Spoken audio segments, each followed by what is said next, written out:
आप देख रहे हैं आज का रिपोर्टर और मैं हूं आपके साथ सादिया सैमसन। आम इंतखाबात में 17 रोज बाकी रह गए हैं। सियासी जमातों की जानिब से इलेक्शन मुहिम जोर पकड़ने लगी है तो मुख्तलिफ जमातों की जानिब से ज़ाब्ता इखलाक के खिलाफ वर्जियां भी अब सामने आने लगी हैं।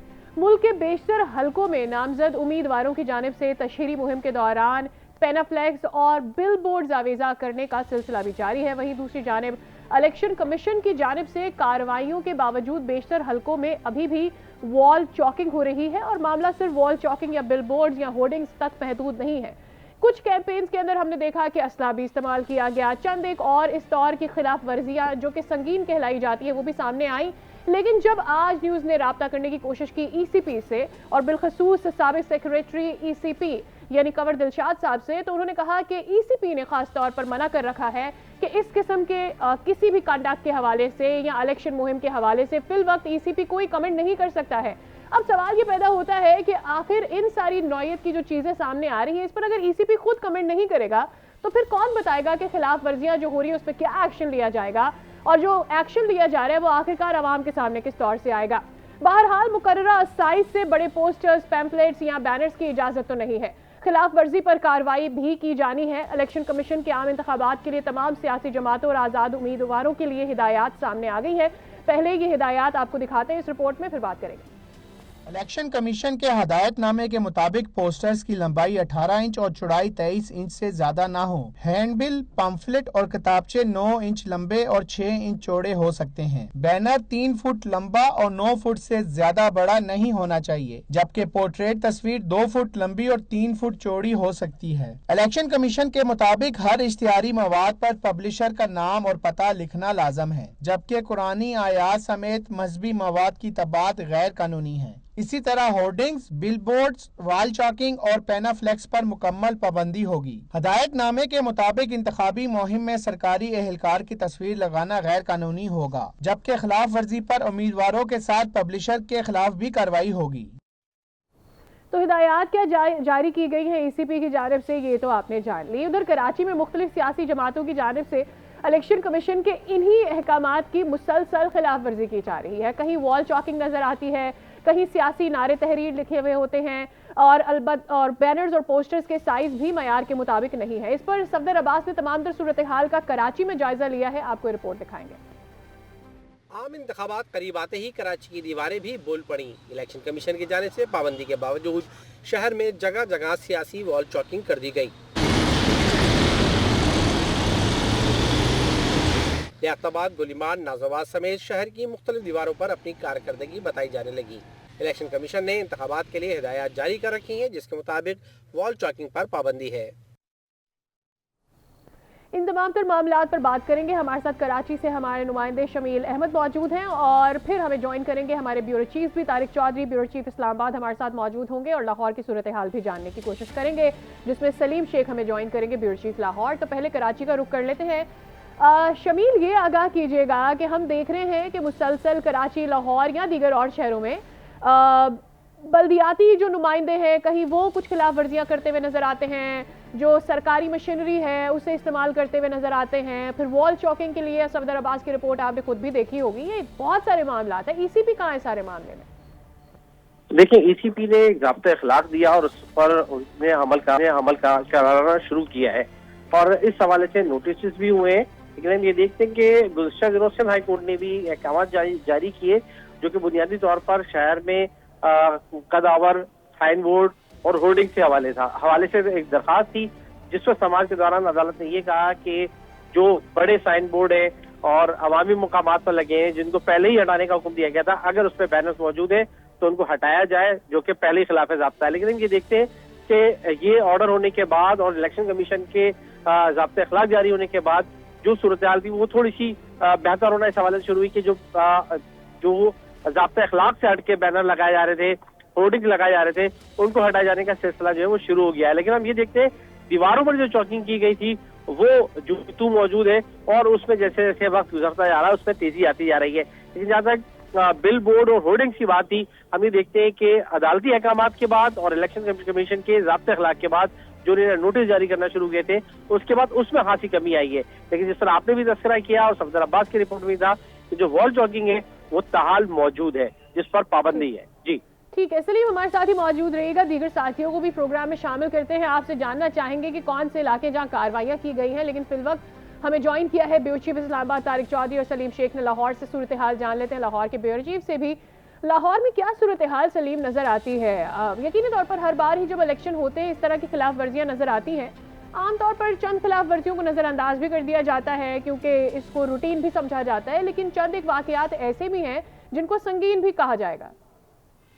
जी देखिए, जो जब इलेक्शन होते हैं और ख़ास तौर पे जब आम इंतखाबात होते हैं तो उसके अंदर जो है वो छोटी मोटी खिलाफ वर्जियाँ जो है वो यकीनन होती हैं, लेकिन जो पंजाब में खिलाफ वर्जियों पर जो है इलेक्शन कमीशन ऑफ पंजाब ने जो है पाकिस्तान ने वो कार्रवाइयाँ भी की हैं और जुर्माने भी किए हैं, और इसके हवाले से जो है वो तहरीरी तौर पर इलेक्शन कमीशन जो है वो पूरे पाकिस्तान में तमाम इलेक्शन लड़ने वाले नुमाइंदों को आगाह भी कर चुका है कि कौन कौन सी जो बैनर है और कौन से जो फ्लेक्सेस हैं किस साइज के वो लगाए जा सकते हैं। मुल्तान में जो है गुज़श्ता दिनों कार्रवाई की गई है और जुर्माने भी किए गए। 50,000 रुपये तक जो है वो जो इलेक्शन लड़ने वाले जो उम्मीदवार हैं उनको जुर्माने किए गए और उनको नोटिस भी किया गया है। लेकिन आजाद उम्मीदवार से सलीम शेख या इनका ताल्लुक किसी न किसी पार्टी से था, और अगर ऐसा था तो कौन कौन सी पार्टी के ये नुमाइंदगान थे?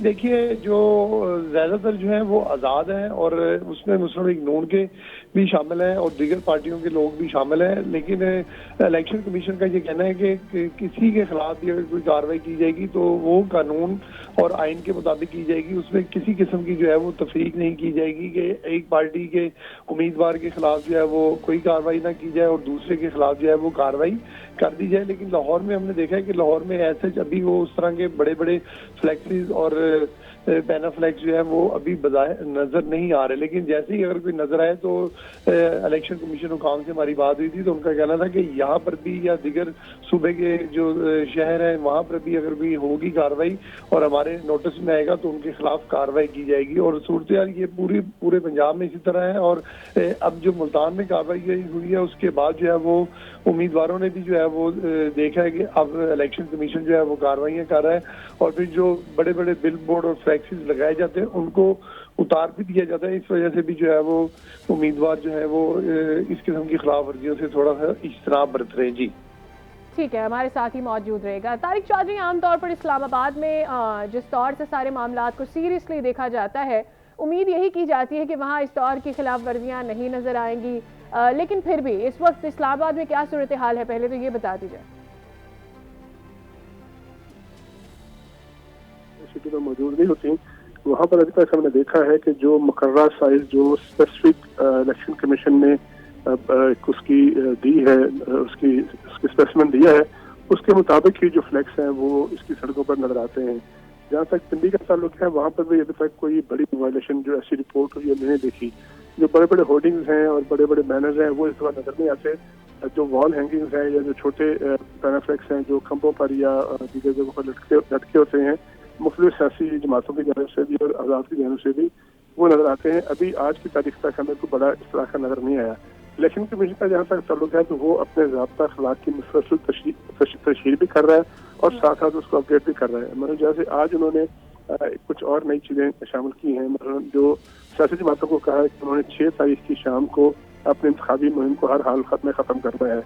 इलेक्शन कमीशन के जो हुक्म हैं उनको एक हदायत कर दी गई है कि इलेक्शन की रात 8 फरवरी को 2 बजे से पहले उन्होंने हर हाल में तमाम हल्कों का अपना इलेक्शन जो है वो उसका रिजल्ट जो है कंपाइल करके जो उसका मरकजी पूल है वहाँ पर करना है।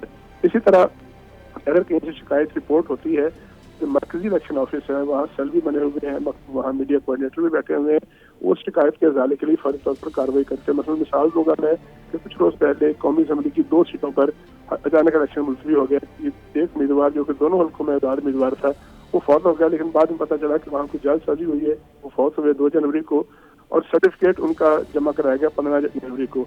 तो उस पर फौरी तौर पर नोटिस लिया गया और आज ही उसकी शिकायत सुनी। शिकायत सुनने के बाद जब ये बात साबित हो गई कि जालसाजी हुई है तो फिर इमीडिएटली इलेक्शन कमीशन ने कहा कि ठीक है ये गलत हुआ है, तो लिहाजा हम वो नोटिफिकेशन जो है मंसूख करते हैं और इस हल्के में फौरी तौर पर इलेक्शन का प्रोसेस दोबारा शुरू किया जाए। तो खासा विजिलेंट है, वाइब्रेंट है और जहाँ कुछ शिकायत आती है उसको सुना भी जाता है, अदालत की कोशिश भी की जाती है। लेकिन ये एक रूटीन है, हर दफ़ा हम इलेक्शन में देखते हैं कि इस तरह की कार्रवाइयाँ की ज़रूर जाती है, लेकिन बहुत ही मामूली जुर्माने होते हैं और मेरे ख्याल में वो इनफ नहीं होते स्नब करने के लिए ऐसे लोगों को, चाहे वो आज़ाद उम्मीदवार हो या उनका ताल्लुक किसी ना किसी पार्टी से हो जिसका पेनाफ्लेक्स लगे या जिसका हम दीगर होर्डिंग्स वगैरह देखते हैं, ईसीपी खुद उस तौर से काम नहीं कर पाती कि अगली बार उस तरह की या उस नौयत की गलती या कोताही ना हो किसी की जानिब से? ठीक है, जहाँ तक इस बात का ताल्लुक है सजा कम है या सजा ज्यादा है, तो दुनिया भर में एक कानून इंसाफ का असूल है कि जो भी जिस किस्म का जुर्म हो उसकी शिद्दत और नौयत के मुताबिक सजा दी जाती है। अब ज़ाहिर है अगर किसी शख्स ने इलेक्शन कमीशन की जो तशरीही मुहिम है उसकी जो नमूना उसके मुताबिक काम नहीं किया, बड़ा बैनर लगा दिया है या उसने कोई और हरकत की है, तो उसको जुर्माना तो ज़ाहिर है क्या जुर्माना ही होता है। लेकिन अगर कोई फायरिंग करता है, कोई वायलेशन करता है, कोई मारपीट करता है या कोई किसी के साथ फिजिकल हो जाता है तो उसकी सज़ाएं सख्त भी हैं। मैं नहीं कहता कि खुदा न खास्ता ऐसा वाक़या हो जाए कि किसी की जान चली जाए, लेकिन अगर ऐसा हो तो फिर उसकी सजा जो है उस जुर्म के मुताबिक ही होती है।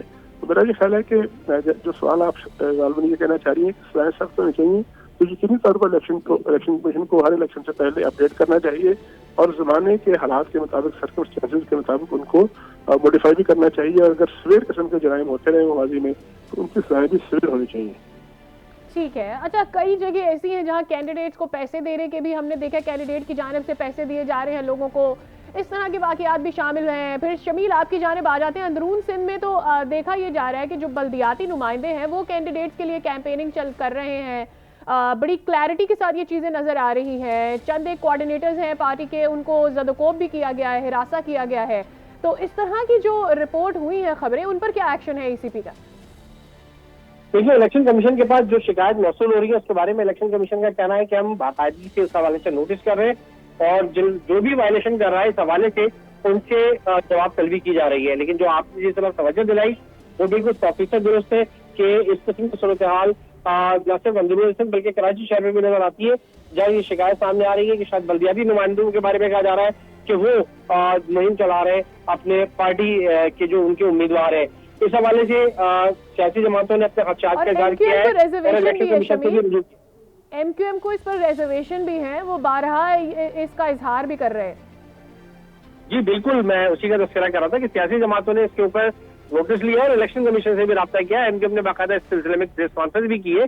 तो ये सिलसिला जारी है इलेक्शन कमीशन का, लेकिन अपना एक ही बयान है कि हम तक जो भी शिकायत आती हैं हम उसका उजाला कर रहे हैं और उस हवाले से नोटिस कर रहे हैं, जवाब तलबी कर रहे हैं। और ये सूरत हाल जिस तरह अभी आपने भी तस्करा किया, मामला है, इस पर ईसीपी ने कोई नोटिस किया है क्या? इस पर पेशरफ्त हुई है? शमील, गालिबन शमील से हमारा राब्ता मुनक़ता हो गया है। अगर हमारा राब्ता रहता तो उनसे बात करते कि कौन से इलाके ऐसे हैं जहाँ पर कार्रवाइयाँ की गई हैं, क्योंकि कराची एक बड़ा शहर है और जब मुख्तलिफ गुजरगाहों से गुजरते हैं तो वहाँ पर बड़े बड़े होर्डिंग्स और पेनाफ्लेक्सेस तो नज़र आ रहे हैं। तो ये वाज़े हो जाए कि ईसीपी ने किन इलाकों में बिलखसूस कराची में कार्रवाइयाँ की हैं, और अगर कार्रवाइयाँ की हैं तो उसके बाद जो एक्शन लिया गया है वो कायम रहा भी है या दोबारा से पेनाफ्लेक्सेस और इस तरह के जो दीगर होर्डिंग्स हैं वो लगा दिए गए हैं। सलीम शेख, लाहौर यकीनी तौर पर एक गुंजान आबाद शहर है, यहाँ पर हम देख रहे हैं कि पावर शो बाकायदा तौर पर यहीं पर होता है और ऐसे में इम्कानात भी ज़्यादा होते हैं खिलाफ वर्जियों के। तो रियलिटी चेक क्या है? ईसीपी यकीनी तौर पर कार्रवाइयाँ कर रही होगी, लेकिन कई बार इस तरह की चीज़ें सामने आती हैं। जी देखिए, ज़ाब्ता अखलाक की खिलाफ वर्जियाँ जो है, जैसे मैंने पहले भी अपने नाज़रीन को बताया है, लाहौर की शहर की हद तक जो है वो ऐसी कोई ज़ाब्ता अखलाक की खिलाफ वर्जी सामने नहीं आई है। लेकिन लाहौर में जो है वो बड़ा मैदान ज़रूर लगने जा रहा है, क्योंकि बड़ी क़यादत जो है वो लाहौर से इलेक्शन में हिस्सा ले रही है। शहबाज शरीफ इलेक्शन में हिस्सा ले रहे हैं, नवाज शरीफ, मरियम नवाज, बिलावल भुट्टो जरदारी और इस तरह हमजा शहबाज और बड़े बड़े नाम, साबिक स्पीकर कौमी असम्बली रियाज सादक और साद रफीक। लेकिन अभी तक जो खिलाफ वर्जियों के हवाले से जो आपने पॉइंट उठाया वो ऐसा सामने नहीं आया है, क्योंकि इलेक्शन कमीशन का अपना जो सूबाई दफ्तर है वो भी यहाँ पर है और जो जिले दफ्तर है, डिस्ट्रिक्ट दफ्तर है वो भी यहाँ पर मौजूद है और उनको जो दूसरी मुखालिफ पार्टी है वो शिकायत भी कर सकती है। अभी किसी पार्टी ने दूसरी पार्टी की या दूसरे उम्मीदवार के बारे में कोई ऐसी शिकायत भी जमा नहीं करवाई है और ना ही कोई इलेक्शन कमीशन ने आज खुद कोई लाहौर की हद तक जो है ऐसा कोई वाकया देखा है जिसमें जो है वो इलेक्शन कमीशन के रूल्स की खिलाफ वर्जी कहीं नजर आ रही हो। और इलेक्शन कमीशन हुकाम से भी हमारी बात हुई है तो उनका ये कहना है कि कार्रवाइयाँ सलीम शेख जिस तरह से आप बता रहे हैं ब्यूरो चीफ लाहौर के की जा रही है। तारिक चौधरी आप भी हमारे साथ मौजूद थे, शमील अहमद सीनियर रिपोर्टर आज हमारे साथ मौजूद है, आपका बहुत शुक्रिया। लेकिन ईसीपी की जिम्मेदारी सिर्फ ये नहीं है कि उसने तमाम तर जो कार्रवाइयाँ की हैं उनके कार्रवाइयों के बाद भूल जाए, ये भी चेक करना होगा कि पीछे चेक एंड बैलेंस किया जा रहा है या नहीं, और इसका जवाब खुद ईसीपी ही दे सकती है। अब अगर ईसीपी नहीं आना चाहती मंजर आम पर इस बारे में कोई भी राय या एडवाइस या फिर हिदायत के बारे में कुछ भी सामने नहीं रखती है तो फिर लोगों के लिए मुश्किल हो जाएगा इस बात का तयन करना कि ईसीपी आखिर क्या कार्रवाइयां कर रही है। आज के शो से इतनी मुलाकात होगी अगले शो में, तब तक के लिए दीजिए इजाजत, देखते रहिए आज का रिपोर्ट।